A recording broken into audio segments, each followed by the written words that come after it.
Padahal di Quran tidak ada kata-kata Allah memberi penyakit. Jadi pikiran bahwa sakit dari Allah, lalu minta merengek-rengek tolong Allah yang menyembuhkan, itu sudah keliru. Kekurangan itu menjadi modal awal untuk memperbaiki diri, mengenal diri, dan mencintai diri sendiri. Setuju? Justru karena kita kekurangan, maka kita bisa menjadikan kekurangan itu menjadi modal awal untuk memperbaiki diri, mengenali diri, mencintai diri sendiri. Dulu pengen punya mobil, sudah punya mobil, tapi di sini terasa tidak ada ketenangan. Dulu pengen punya rumah bagus, sudah punya rumah bagus, terasa di sini belum ada ketenangan. Ada apa?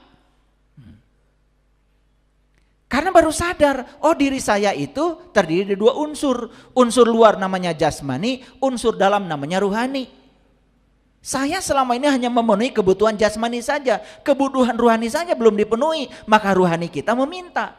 Maka di sini ada kekurangan. Selalu ada perasaan, apa ya yang kurang? Kekurangan itu justru untuk memperbaiki diri, mengenali diri, bahkan puncaknya adalah mencintai diri sendiri. Karena hidup ini setiap hari pasti akan berhadapan dengan situasi dan masalah. Allah itu sebagai sosok yang tersinggungan. Kalau kamu melakukan kesalahan, diazab oleh Allah. Bagaimana kita bisa menempatkan Allah sebagai maha? Kalau Allah masih terpengaruh oleh perilaku kita, berarti dia tidak maha. Justru karena dia maha, dia tidak terpengaruh lagi. Makanya semua orang beriman di semesta ini bukan untuk Allah, buat dirimu sendiri.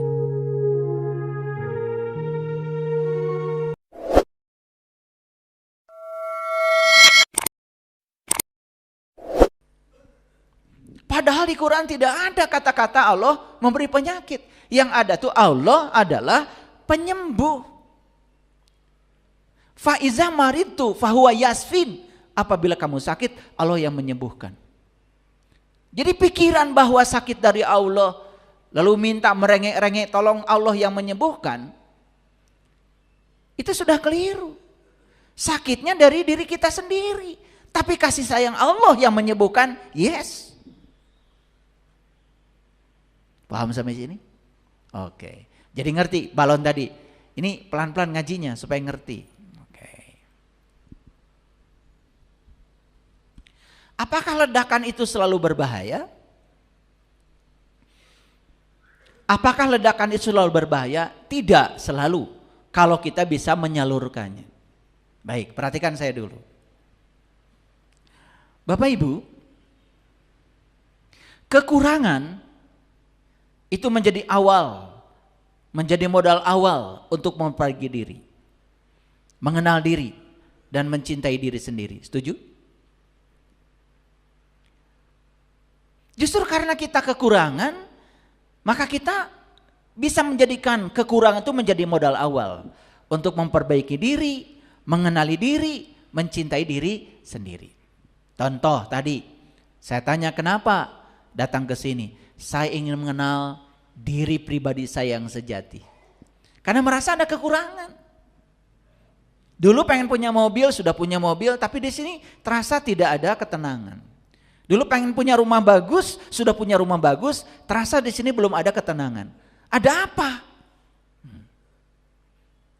Karena baru sadar, oh diri saya itu terdiri dari dua unsur. Unsur luar namanya jasmani, unsur dalam namanya ruhani. Saya selama ini hanya memenuhi kebutuhan jasmani saja, kebutuhan ruhani saja belum dipenuhi, maka ruhani kita meminta. Maka di sini ada kekurangan. Selalu ada perasaan, apa ya yang kurang? Tetapi kekurangan itu adalah isyarat dari semesta, supaya kita menjadikan rasa kekurangan itu justru untuk memperbaiki diri, mengenali diri, bahkan puncaknya adalah mencintai diri sendiri. Peningkatan kapasitas diri artinya apa?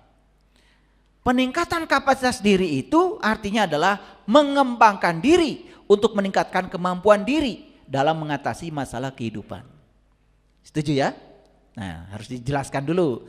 Jadi meningkatkan kapasitas diri itu pada dasarnya adalah mengembangkan diri sehingga kita bisa meningkatkan kemampuan diri dalam apa? Dalam mengatasi masalah kehidupan. Karena hidup ini Setiap hari pasti akan berhadapan dengan situasi dan masalah. Tapi kalau kita punya kemampuan yang oke untuk mengatasi semuanya, karena kapasitas kita sudah hebat, kan luar biasa. Ada yang lupa. Tadi saya sedang menjelaskan tentang maha. Jadi arti dari kata maha itu berarti apapun yang dilakukan oleh manusia tidak mengganggu Allah. Ngerti maksud saya? Jadi kalau kita masih menempatkan Allah itu sebagai sosok yang tersinggungan. Kalau kamu melakukan kesalahan, diazab oleh Allah. Bagaimana kita bisa menempatkan Allah sebagai maha? Kalau Allah masih terpengaruh oleh perilaku kita, berarti dia tidak maha. Justru karena dia maha, dia tidak terpengaruh lagi. Makanya semua orang beriman di semesta ini bukan untuk Allah, buat dirimu sendiri. Dan semua orang tidak beriman juga kepada Allah, tidak ada kaitannya dengan Allah, itu untuk dirimu sendiri. Jadi, tolong dipahami. Semua penderitaan yang dialami oleh manusia bukan dari Allah. Karena Allah itu maha. Karena dia maha, berarti dia tidak terganggu sama sekali. Bahaya sekali kalau Tuhan tidak maha. Kayak kalian. Betul gak? Bayangkan bahayanya Tuhan kalau Tuhan baperan. Betul gak? Iya, udah gitu dendaman lagi Tuhan. Ya, iya. Makanya kata Tuhan, entar saya siapkan neraka. Aku bakar kamu dalam nerakaku. Begitu? Kan itu yang keliru. Bagaimana mungkin Allah yang maha menyediakan tempat untuk membalaskan dendamnya kepada hamba yang dicintai. Makanya neraka itu adalah masalah psikologis kita. Karena kita sering tidak sadar, kita tersiksa oleh kebodohan kita sendiri, bukan oleh Allah. Kalau begitu surga juga masalah psikologis. Karena kita sadar apapun yang luar tidak berpengaruh lagi pada saya. Jadi surga selamanya. Kan itu masalahnya. Kan saya berulang kali mengatakan, masalah itu 10% saja. Tapi 90% adalah reaksi kita terhadap masalah. Itu yang suka membesar-besarkan masalah. Oke? Jadi mengerti sekarang, untuk apa tujuan meningkatkan kapasitas diri? Untuk apa? Jadi mengembangkan diri untuk meningkatkan kemampuan diri dalam mengatasi masalah kehidupan. Nah, ciri orang yang sudah tinggi kapasitas dirinya, bahkan bukan sekedar punya keterampilan menyelesaikan masalah, bagi dia masalahnya pun tidak ada. Kan tadi kalau sudah luas kan gak ada masalah. Tadi waktu paku yang panas dimasukkan pada samudra tadi kan gak ada masalah. Masalah untuk yang sempit. Coba, gak ada masalah. Bahkan saya sering mengatakan, masalah itu sebenarnya ilusi pikiran saja. Tapi ini perlu dijelaskan. Takut banyak yang gak ngerti, maka saya stop tidak bicara itu dulu. Setiap individu, setiap kita memiliki potensi yang unik yang dapat dikembangkan untuk mencapai arti hidup dan kepuasan diri. Setiap kita itu punya kemampuan itu. Setiap kita punya potensi itu. Masalahnya potensi itu sama sekali tidak dikembangkan. Jadi bersyukur hadirin yang hadir di kajian ini. Karena setiap ada kajian di sini, saya selalu mengajak kita untuk meningkatkan kapasitas diri sebetulnya. Meningkatkan kesadaran itu kapasitas diri. Meningkatkan pengetahuan itu kapasitas diri. Meningkatkan kesabaran itu kapasitas diri.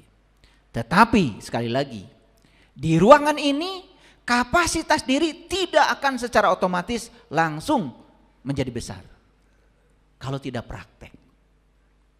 Makanya semua yang saya sampaikan ini gak ada artinya kalau tidak dipraktekkan. Makanya yang paling penting dari semuanya adalah praktek. Itu kuncinya. Untuk apa peningkatan kapasitas diri ini? Membantu meningkatkan kualitas hidup. Membantu mengatasi stres. membantu memperbaiki hubungan, membantu meningkatkan kreativitas, membantu meningkatkan kemandirian. Wah, ini kalau dibahas semua. Lihat saya semuanya. Tahu stres? Oke. Stres itu kayak kaca tuh. Kaca ini memuai karena suhu meningkat. Tapi tidak ada ruang buat dia memuai. Kejepit itu kaca, stres. Akibatnya apa? Pecah. Nah, lihat tuh yang stres, pecah-pecah tuh. Jadi stres itu artinya apa? Masalah kita tidak sebanding dengan kapasitas diri kita. Sama seperti kaca yang memuai tadi. Volume kaca tidak sebanding dengan apa? Dengan ruang yang dimiliki oleh kaca di mana dia tinggal. Jadi stres itu mengerti sekarang. Stres itu akibat dari masalah kita tidak sebanding dengan kapasitas diri kita. Nah, kapasitas ini luas. Kapasitas kesadaran, kapasitas pengetahuan, itu kapasitas semua. Bayangkan ya, ngaji nggak mau, belajar mengembangkan diri nggak mau. Mohon maaf, ada juga yang rajin ngaji, tapi baca lagi. Terus kapan mau mengembangkan kapasitas diri? Itu baru mengembangkan keterampilan membaca. Tidak bisa mengembangkan kapasitas diri. Ngaji yang bisa meningkatkan kapasitas diri itu kalau ngajinya ke dalam, meningkatkan kesadaran. Coba setelah ngaji ke dalam, apa sekarang yang kita bisa rasakan? Oh, ternyata yang bisa kita kendalikan dalam hidup cuma 3. Pikiran saya, perasaan saya, dan sikap saya. Di luar itu saya tidak bisa mengendalikannya. Sadar aja akan itu. Kita tidak turut campur mengendalikan semua yang di luar. Karena semua yang tidak bisa kita kendalikan, jangan coba-coba dikendalikan. Hanya akan menimbulkan rasa lelah pada diri kita. Tapi coba kendalikan pikiran kita. Ternyata begitu dikendalikan pikiran kita, masalah yang di luar juga jadi terkendali. Itu hebatnya. Bukan berarti mengendalikan diri ke dalam, kita abai terhadap masalah yang di luar. Bukan. Coba sekarang ya, kita mendapati orang yang membenci kita. Bagaimana cara mengendalikannya? Tidak usah dia yang dikendalikan. Biarkan saja. Tapi kendalikan pikiran kita. 1, saya tidak akan membenci dia. Siapa tahu dia dipersembahkan semesta untuk meningkatkan kapasitas diri saya. Lewat dia, saya sedang dibuat menjadi tangguh oleh semesta. Kita melihat dia bukan sesuatu yang negatif. Kita melihat dia sebagai sesuatu yang positif. Di mana pengendaliannya? Di luar apa di dalam? Di sini. Jadi yang dikendalikan adalah pikiran kita. Hebat coba kalau begitu. Kalau semua orang sudah begitu, tidak menyerang keluar, luar biasa. Kedamaian di bumi ini akan kelihatan. Paham ya? Oke. Ada juga yang hubungannya selalu terganggu. Hubungan dengan pasangan, hubungan dengan anak, seperti tadi. Hubungan dengan orang lain, masalahnya apa? Kapasitas. Karena kita hanya menyediakan ruang di otak kita ini untuk kehadiran orang-orang yang kita inginkan. Kita tidak menyediakan ruang di sini untuk kehadiran orang-orang yang tidak kita inginkan. Padahal orang-orang yang tidak diinginkan itu penting untuk kita. Karena tidak ada ruang di sini, kita menolaknya. Kan masalahnya tetap kapasitas. Kok kreativitas saya tidak berkembang ya? Ini masalah kapasitas. Karena kita terus-menerus bercokol di dimensi intelektual kita. Padahal kreativitas tidak ada di situ. Kreativitas itu adanya dalam dimensi kesadaran. Itu yang disebut dengan dimensi intelijensia, bukan dimensi intelektualitas. Nah, bagaimana kita bisa meningkatkan dimensi intelijensia? Belajar spiritual. Bagaimana belajar spiritual? masuk dalam dimensi yang tanpa batas dalam diri kita. Tubuh kita terbatas, tetapi yang menggerakkan tubuh kita, daya tubuh kita tanpa batas. Bahkan sampai pada satu titik, ternyata hidup ini tanpa batas. Sehat itu tanpa batas, bahagia itu tanpa batas, harta itu tanpa batas. Selama itu dibutuhkan oleh kita, silakan, jangan dibatasi. Dan selama ini justru batas-batas itu yang diciptakan oleh kita sendiri. Jadi semuanya serba terbatas. Coba aja. Baru umur 50 sudah bilang, saya mah sudah tua. Perasaanmu terhadap dirimu sendiri seperti itu. Apa yang terjadi? Begitu bilang, saya sudah tua. Itu kata-kata sudah tua langsung didengar oleh seluruh sel dalam tubuh kita. 100 triliun sel dalam tubuh kita merespon kata-kata itu. Dan 100 triliun sel dalam tubuh kita akan merealisasikan, saya sudah tua itu. Tapi kalau kita merasa muda dan umur itu hanya sebatas hitungan, perasaan muda itu akan membuat kita jadi energetik, selalu kuat. Karena sel-sel dalam tubuh kita merespon dan mendengar kata-kata kita. Makanya saya sering mengumpamakan, sebetulnya tubuh kita ini seperti alam kecil. Disebut alam mikrokosmos. Mataharinya adalah ini jantung kita, ini mataharinya. Dan semua organ tubuh kita itu ada planet-planetnya.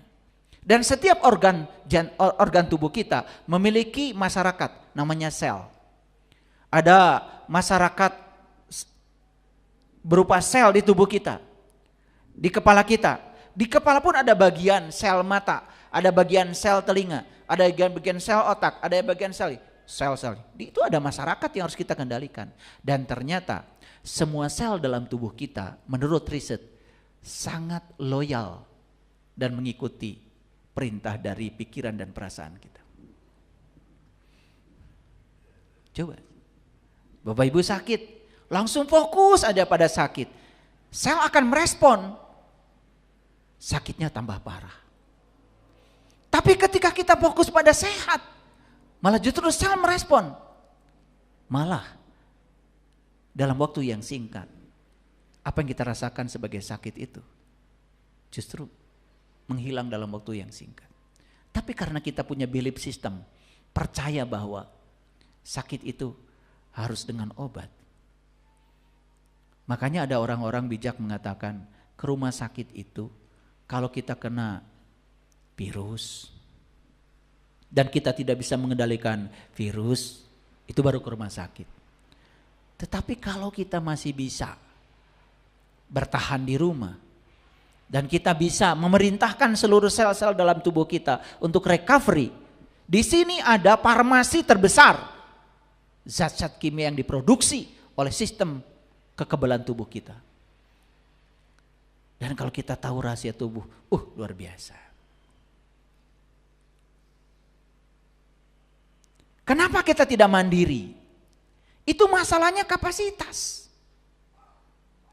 Masalah kapasitas. Karena kita selalu menggantungkan kehidupan kita pada orang lain. Bahkan bahagia pun digantungkan pada orang lain. Kita lupa bahwa kita sebetulnya tidak bisa mengendalikan siapapun kecuali mengendalikan diri kita sendiri. Nah, meningkatkan kemampuan pribadi dalam mengelola persepsi dan selalu memiliki persepsi yang positif, ini adalah masalah kapasitas. Coba ya. Saya mau nanya Bapak Ibu, berapa banyak uang harta titipan Allah untuk meningkatkan kapasitas diri? Dan berapa banyak uang titipan Allah untuk meningkatkan kapasitas perut? Makanya ada orang yang untuk peningkatan potensi diri, pelitnya auzubillah. Masa katanya pelatihan harus bayar? Tidak mau ada investasi. Padahal untuk perut aja yang fisik harus bayar. Betul apa tidak? Ayo hitung, nanti pulang ke rumah hitung ya. Dari semua harta yang Allah titipkan, berapa persen untuk dari sini ke atas dan berapa persen dari sini ke bawah. Hitung coba. Jangan-jangan dari sini ke atas malah cuma 5%. Ada riset, orang yang menggunakan uangnya 25% dari sini ke atas dan 75% dari sini ke bawah tidak punya masa depan. Tapi orang yang menggunakan uangnya 75% untuk dari sini ke atas, 25% saya dari sini ke bawah, dia yang punya masa depan. Itu 25% ya. Bagaimana yang menggunakan dari sini ke atas 5%? Mau pengembangan diri. Begitu disuruh beli buku, udah fotokopi aja. Sudah culas. Bagaimana bisa berkembang? Caranya aja sudah culas. Makanya kalau saya ya terus terang. Lihat orang, lihat dari cara dia belanja. Dia banyak belanja buku untuk pengembangan diri. Ya. Bukan berarti tidak boleh belanja emas. Ya. Udah di sini segini masih ditempelin di kaki. Jika perlu tempelin di pinggang. Buat apa? Ribet malah. Betul? Oke. Bapak Ibu, saya ingin mengajar fisika sedikit.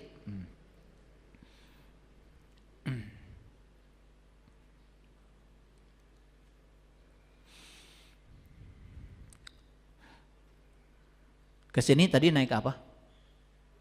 Sepeda motor, mobil, ada naik helikopter? Oh. Ada naik pesawat? Tapi prinsipnya helikopter, pesawat, kereta api, mobil, sepeda motor, semua itu prinsip kerjanya adalah menggunakan ledakan yang ada di bahan bakarnya, tetapi ledakan yang terkendali.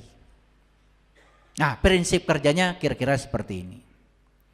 Jadi di sini kalau di mobil tuh ada katup hisap, ada katup buang. Katup hisap itu dari karburator tuh bensin ngalir. Katup buangnya lewat knalpot. Itu kan hasil buang itu. Ya. Nah, di dalam mobil tuh ada yang namanya seher, piston. Kerjanya piston itu turun, naik, turun, gitu aja. Ya, ketika dia turun, nih langkah yang pertama, dia nyedot bensin tuh masuk ke ruang bakar. Setelah bensin disedot, kemudian dikompresi, zet gitu. Nah, ini yang kedua. Nah, saat dikompresi itu ke atas, itu ada ruang sempit di situ. Disitulah terjadi namanya ledakan. Bayangkan ya, bensin itu sudah diuapkan, kemudian dikompresi, kemudian terjadi ledakan dari busi. Nah, bapak-bapak suka main-main busi kan? Busi itu adalah elektroda, ya, supaya terjadi loncatan bunga api listrik. Makanya di busi itu tegangan listriknya sekitar 13.000 volt. Dari mana orang kepikiran busi? Itu melihat petir itu. Dan petir itu adalah loncatan bunga api listrik akibat terjadi ya ionisasi di awan. Karena di awan terjadi ionisasi akibat gesekan macam-macam, sehingga di sini potensialnya positif, di sini potensialnya negatif, sehingga dari positif ke negatif itu terjadi loncatan bunga api listrik, itu namanya petir. Nah, petir itu dimasukkan ke mobil, jadi loncatan bunga api listrik dalam busi, itu yang membakar bensin. Makanya suka beli bensin kan? Pernah sadar bensin diapakan? Itu dibakar sebetulnya, tapi dibakar di ruang sempit. Maka ledakannya menimbulkan usaha. Itu yang memutarkan ban. Jadi saya cuma ingin mengajarkan, ternyata ledakan itu kalau dikerahkan malah justru jadi bagus.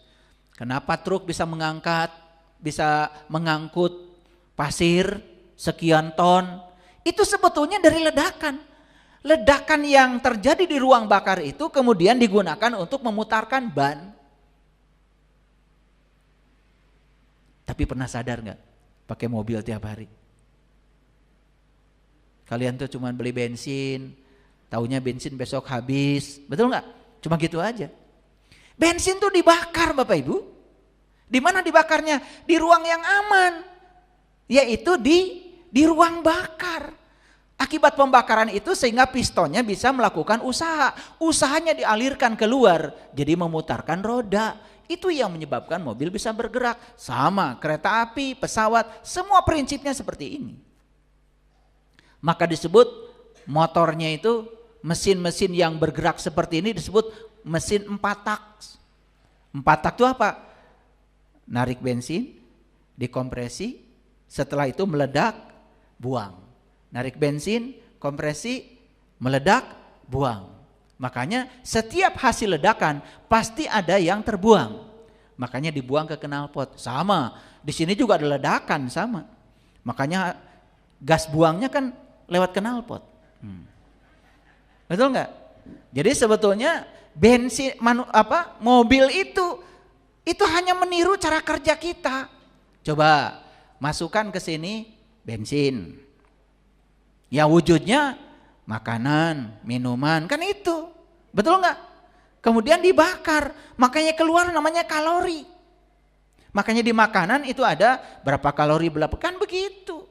Ini ternyata tidak semua bisa dibakar, sebagian harus dibuang ke knalpot. Yang cair lewat knalpot depan, yang padat lewat knalpot belakang. Jadi mobil itu meniru cara kerja Tuhan menciptakan tubuh kita. Cuman kita nggak ngerti. Kenapa? Abai. Tidak mau memahami. Itu masalah kita.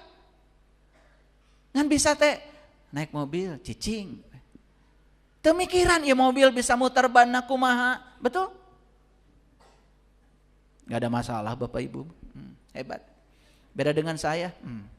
Saya dulu begitu naik mobil saya mikir aja kumaha carana ya bensin bisa jadi muterkeun ban. Kepikiran itu. Sampai saya sekarang di universitas mengajar mata kuliah termodinamika engineering, khusus menjelaskan bagaimana cara kerja mesin mobil, mesin pesawat, mesin kereta api.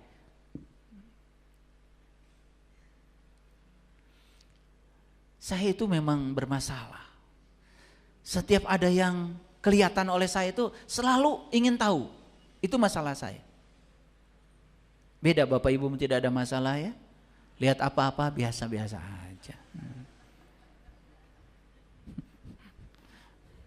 Saya lihat dulu ya tulisan di mobil aja 16 valve.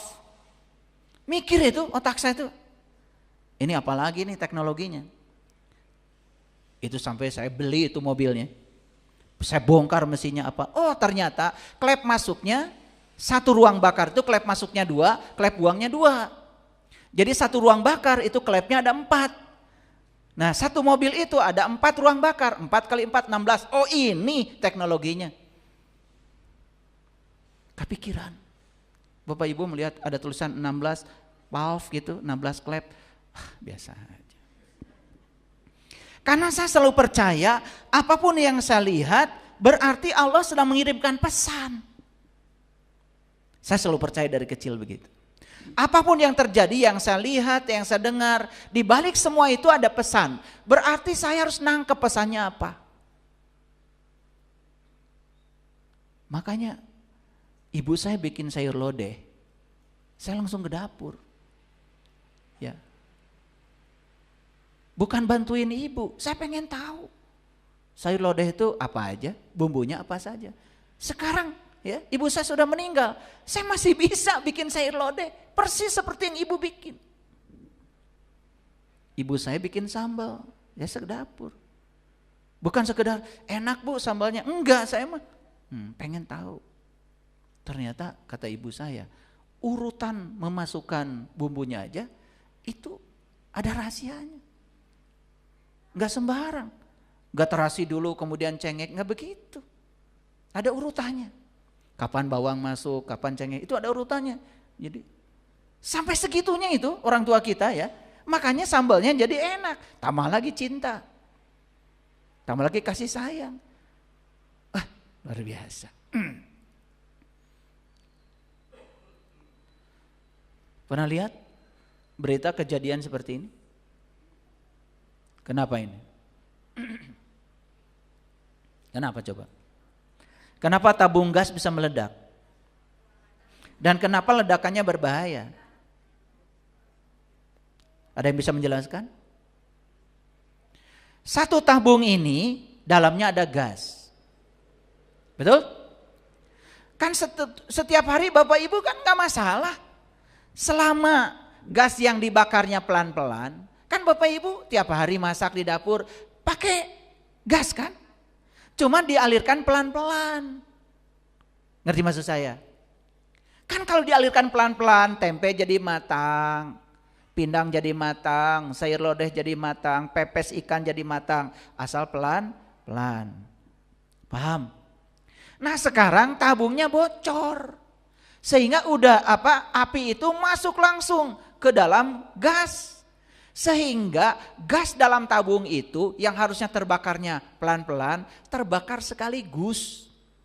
Akibatnya apa? Karena terbakar sekaligus, energi di dalam tabung itu luar biasa besarnya. Tekanan membesar, suhu membesar, sedangkan volume gas segitu-gitunya. Volume tabungnya kan segitu. Bayangkan, tabung yang terbuat dari baja itu tidak kuat lagi menampung ledakan yang ada di dalam. Karena ruangnya begitu sempit. Apa yang terjadi? Duar. Kartos itu. Ngaji sama saya tabung gas aja dibahas.